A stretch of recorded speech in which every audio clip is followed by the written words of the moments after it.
Muy bien, el tema de exposición es cateterismo umbilical en neonatos. El cateterismo umbilical es un procedimiento invasivo muy frecuente en la mayoría de las unidades de cuidados intensivos neonatales, ¿no? Es un procedimiento que debe ser realizado con una rigurosidad en la asepsia, ¿no? Donde se debe disponer de todos los materiales para realizar, ¿no?, dicho procedimiento. Las indicaciones. Se canaliza la vena umbilical para la administración de medicamentos en situaciones de emergencia, ¿no? También para administrar la nutrición parenteral, para realizar procedimientos como la sanguinotransfusión y también para medir la presión venosa central. El cateterismo umbilical es importante, ¿no?, para el dosaje, ¿no?, de gases arteriales, también es importante para la toma de muestras y de manera que también se usa para la medición de la presión arterial y también para cateterismo cardíaco. En el cateterismo umbilical es muy importante tener en cuenta las referencias anatómicas.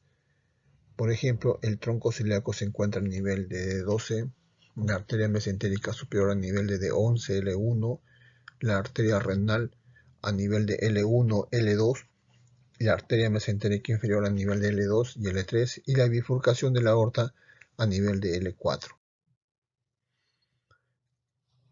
¿Qué recorridos, ¿no?, siguen los catéteres, ¿no? Esto es muy importante, ¿no? Y vamos acá a distinguir cada uno, ¿no? El catéter venoso. Entonces, el catéter venoso se introduce, ¿no?, por la vena umbilical, ¿no? Entonces, al introducirse por la vena umbilical, llega, ¿no?, a la vena porta izquierda, luego sigue el conducto venoso de Arancio, ¿no?, y llega a la vena cava inferior, y si continúa el trayecto puede llegar, ¿no?, a la aurícula derecha.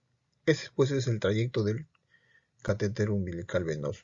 Con respecto al catéter umbilical arterial, este no se introduce por la arteria umbilical, entonces hace un recorrido descendente para luego, ¿no?, hacer, ¿no?, una muesca hacia arriba, ¿no?, de manera que pasa de la arteria ilíaca interna a la arteria ilíaca común, para luego posteriormente en su recorrido ya llegar, ¿no?, a la arteria aorta, ¿no? Entonces, estos son los recorridos que siguen ambos catéteres al ser introducidos. La longitud de los catéteres. Hay varias fórmulas, incluso hay el nomograma de Dunn, que nos sirve, ¿no?, para tener un punto de referencia, ¿no?, para definir, ¿no?, hasta qué punto los catéteres tienen que ser introducidos. Para el catéter arterial, ¿no?, tenemos, por ejemplo, en menores de 1500 gramos, para una posición baja, el peso más 7, y para una posición alta, el peso por 4 más 7. Para mayores de 1500 gramos, la posición alta se multiplica pues el peso por 3 más 9. Y para la profundidad del catéter umbilical venoso, tenemos el peso por 1.5 más 5.5. Y aquí vemos, ¿no?, el nomograma de Dunn, ¿no? Esto es importante porque nos da un margen, ¿no?, desde cuándo podemos introducir el catéter arterial y el catéter venoso, ¿no? Y para eso se determina imaginariamente dos líneas paralelas, uno a nivel de los hombros y otro a nivel del ombligo. De manera que esa distancia es la que nosotros lo tenemos que corroborar con los márgenes que nos dan tanto para la vena umbilical y para la arteria umbilical. Y de acuerdo a eso, ¿no?, entonces nosotros tenemos que insertarlos en la zona segura, ¿no? Entonces ya vamos a saber, ¿no?, que si esa zona donde el catéter tiene que ser insertado está fuera de peligro. Tipo de catéteres. Tenemos catéter arterial, el catéter venoso, ¿no? Del catéter arterial, por ejemplo, para menores de 1200, ¿no?, usamos de 2.5 a 3.5 French. Para mayores de 1200, de 3.5 a 4 French. Para el catéter venoso usamos en menores de 3500 de 3.5 French a 4 y en mayores de 3500 generalmente son de 5 French. Pueden ser de doble luz, todos son de polivinilo y radiopacos. ¿Cuánto tiempo deben estar insertados los catéteres? No. La vena umbilical generalmente se debe retirar al 7º o al 10º día, ¿no? Pero se ve que a veces por necesidad y si no hay signos de infección se puede mantener hasta los 14 días. El catéter, ¿no?, arterial lo debemos retirar al 5º día, ¿no? Esto es muy importante, ¿no? Sobre todo por el acceso, ¿no?, a los vasos grandes que tiene este catéter, ¿no? Contraindicaciones. Ambos catéteres están contraindicados en onfalocele, en gastroquisis, en onfalitis y en peritonitis. También es importante no tener en cuenta, ¿no?, sobre todo con el catéter arterial umbilical, los compromisos vasculares a niveles terminales inferiores y los casos, ¿no?, de pacientes que tenemos o en quienes se sospecha, ¿no?, enterocolitis necrotizante. Posición correcta del catéter. Esto es muy importante porque de acuerdo, ¿no?, a esto lo vamos a valorar, ¿no?, radiológicamente para confirmar, ¿no?, si están bien insertados, ¿no? Cuando hablamos del catéter arterial, tenemos dos ubicaciones, ¿no? Una ubicación alta o ideal y la otra, ¿no?, la posición baja, ¿no? La posición alta o ideal está entre D6 y D10, ¿no? Y no olvidemos que este catéter tiene un trayecto, ¿no?, arteria umbilical, arteria ilíaca interna, arteria ilíaca común y llega a la aorta. Y la posición baja que está entre L3 y L5. ¿No? Ahora, ¿no?, cuando nosotros introducimos el catéter arterial, ¿no?, la posición que más usamos es la alta, ¿no?, de más valor, ¿no?, para nuestros procedimientos que se realizan en la unidad de cuidados intensivos, ¿no? Aquí vemos, pues, ¿no?, dos imágenes radiológicas, uno, ¿no?, en el lado A, que vemos el catéter en una posición, ¿no?, alta, y en el lado B en una posición baja. Y acá vemos una imagen radiológica donde hay una posición incorrecta del catéter arterial, está muy alto. Y esto es peligroso porque puede afectar, ¿no?, ya llegar, ¿no?, a afectar las cavidades cardíacas, ¿no?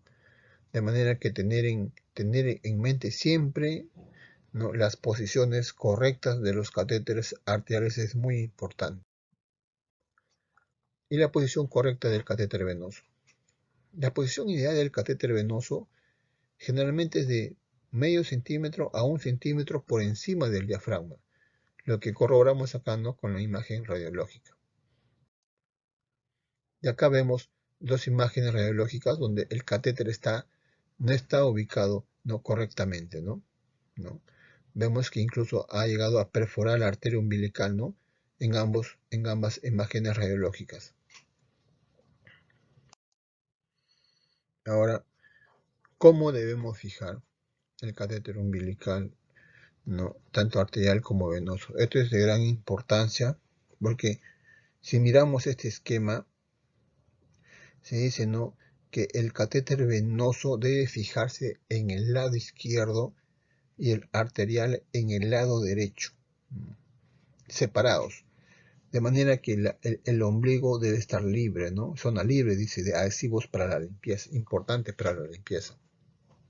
Y también para darnos cuenta, pues, si hay un sangrado, para darnos cuenta si hay un proceso inflamatorio o infeccioso, ¿no?, una onfalitis, ¿no?